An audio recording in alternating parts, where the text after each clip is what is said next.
South India shopping mall the wedding మంత్ర సరికొత్త wedding collection south India shopping mall.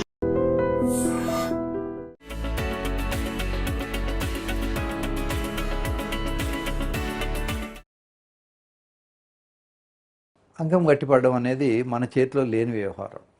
ఇప్పుడు చేతినైతే మనం ఇలా అంటే పైకి లేవమంటే లేస్తుంది, కిందకి దించమంటే లేదు, కాలుతో ఓ బాల్ను తన్నమంటే కాలు వెళ్ళి తంతుంది. కానీ పెనిసా లే అంటే లేవలేదు. దానికి సొమాటిక్ సిస్టమ్ కాకుండా ఆటోనామిక్ సిస్టమ్ నుంచి బ్లడ్ సప్లై వస్తుంది. ఒక సైకిల్ టైర్ ఎప్పుడూ మెత్తగానే ఉంటుంది, దానికి గాలి కొట్టినప్పుడు దానికి టఫ్నెస్ వస్తుంది. అలాగే మగవాళ్ళ పెనిస్ 24 గంటలు మెత్తగానే ఉంటుంది. సెక్స్ ఆలోచన కానీ, సెక్స్ ప్రయత్నం కానీ, సెక్స్ టచ్ కానీ చేసినప్పుడు దానికి రక్త ప్రసారం పెరిగి హార్డ్నెస్ వస్తుంది. ఎంత హార్డ్గా ఉండాలి అంటే అవసరం వస్తే అది 500 గ్రాముల బరువును కూడా మోయగలిగి ఉండాలి. అప్పుడే అమ్మాయి లోపలికి అది ఎంటర్ కాగలదు.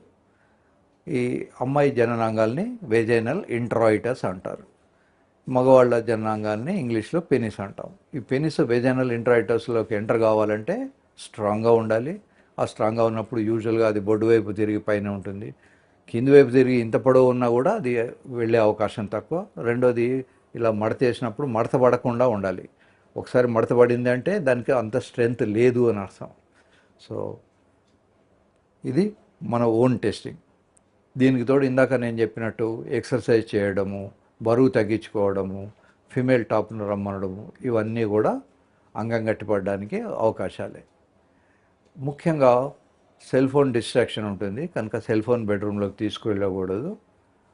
డ్రింక్స్ తీసుకోవచ్చు, రెగ్యులర్గా రోజు డ్రింక్స్ తీసుకుంటే హార్మోన్స్ పడిపోతాయి, కానీ అప్పుడప్పుడు అకేషనల్గా డ్రింక్స్ తీసుకోవడం వల్ల నష్టం లేదు. Smoking is very hazardous. వేరే వాళ్ళు స్మోక్ చేసినా ఆ రూమ్లో ఉండకూడదు, దాన్ని ప్యాసివ్ స్మోకింగ్ అంటారు.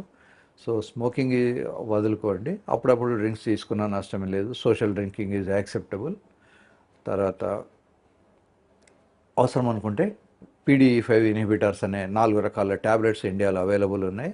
ఇందులో ఒకటి వయాగ్రా, చాలా ఫేమస్. ఈ వయాగ్రాని సుహాగ్రా అని, పెనిగ్రా అని రకరకాల కంపెనీల వాళ్ళు అమ్ముతారు. రెండోది వర్డనాఫిల్. ఈ వర్డనాఫిల్ను వ్యారిమాక్స్ అని అమ్ముతారు. మూడోది అవెనాఫిల్. అవెనాఫిల్ ఇండియాలో అవెనాఫిల్ అని కూడా దొరుకుతుంది, 100 mg ట్యాబ్లెట్స్. ఇవి కాకుండా టడలాఫిల్ ఉంటుంది. ఈ టడలాఫిల్ 2.5 mg నుంచి 20 mg దాకా మ్యాక్సిమం వాడుకోవచ్చు. 20 mg కన్నా ఎక్కువ వేసుకోకూడదు. సో ఈ రకరకాలైనటువంటి ట్యాబ్లెట్స్ వేసుకోవడం వల్ల అది హార్డ్నెస్ వచ్చే అవకాశం ఉంటుంది. ఈ హార్డ్నెస్ ఎందుకు రాదు అంటే యూజువల్గా షుగర్ ఉన్న వాళ్ళకు జనరలైజ్డ్ వాస్కులైటిస్ అని శరీరం నిండా ఉన్నటువంటి రక్తనాళాలు అన్నీ కూడా డ్యామేజ్ అయిపోతాయి. దానివల్ల కళ్ళకు వచ్చే రక్తనాళాలు డ్యామేజ్ అయిపోయినప్పుడు డయాబెటిక్ రెటినోపతి అని, అదే కనుక కిడ్నీకి వెళ్ళే రక్తనాళాలు డ్యామేజ్ అయితే డయాబెటిక్ నెఫ్రోపతి అని, ఇలా రకరకాలైనటువంటి పేర్లతో వాటిని పిలుస్తాం. బట్ డయాబెటీస్ ఉన్నప్పుడు ఈ ప్రాబ్లమ్స్ ఎక్కువ ఉంటాయి. చాలామందికి స్టెంట్ ఆపరేషన్, కార్డియాక్ స్టెంటింగ్ అని చేస్తారు. ఆ స్టెంట్ వాడిన తర్వాత they think that they are useless. దాన్ని భార్యను ముట్టుకోరు, వేరే పనులు చేయడానికి ఎప్పుడు వాళ్ళకి ఏదో నేను చచ్చిపోతాను అన్న ఫీలింగ్లోనే ఉంటారు. కనుక కార్డియాక్ స్టెంటింగ్ వేయకముందు వాడు పేషెంట్, కార్డియాక్ స్టెంటింగ్ అయిన తర్వాత he is no more a patient, he is a normal person. కనుక అతను యాక్టివ్గా తను సెక్స్లో పాల్గొనవచ్చు, దానివల్ల నష్టమేమీ ఉండదు. ఒకవేళ ట్యాబ్లెట్స్ పనిచేయకపోతే వాళ్లకు ఇంప్లాంట్ సర్జరీ అని ఒక సర్జరీ ఉంటుంది. ఆ సర్జరీ చేయడం వల్ల దే కెన్ బికమ్ నార్మల్. ఇది పినల్ ఇంప్లాంట్, జర్మన్ మేడ్. దీన్ని మనం ఇలా పెడితే ఇలానే ఉండిపోతుంది, లేదు దీన్ని స్ట్రైట్గా పెడితే స్ట్రైట్గానే ఉంటుంది.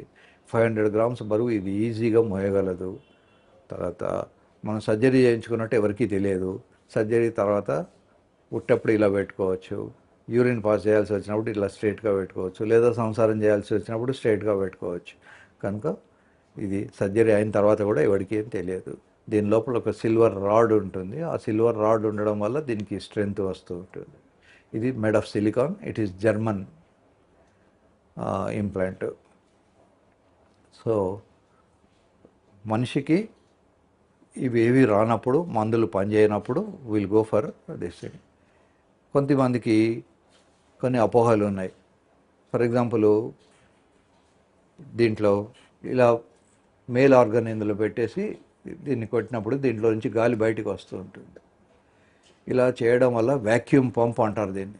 ఈ చుట్టూ గాలి లేకపోవడం వల్ల అది గుంజినట్టే కొంత రక్త ప్రసారం పెరిగి కొంత లెంత్ పెరుగుతుంది, కానీ స్ట్రెంగ్త్ రాదు.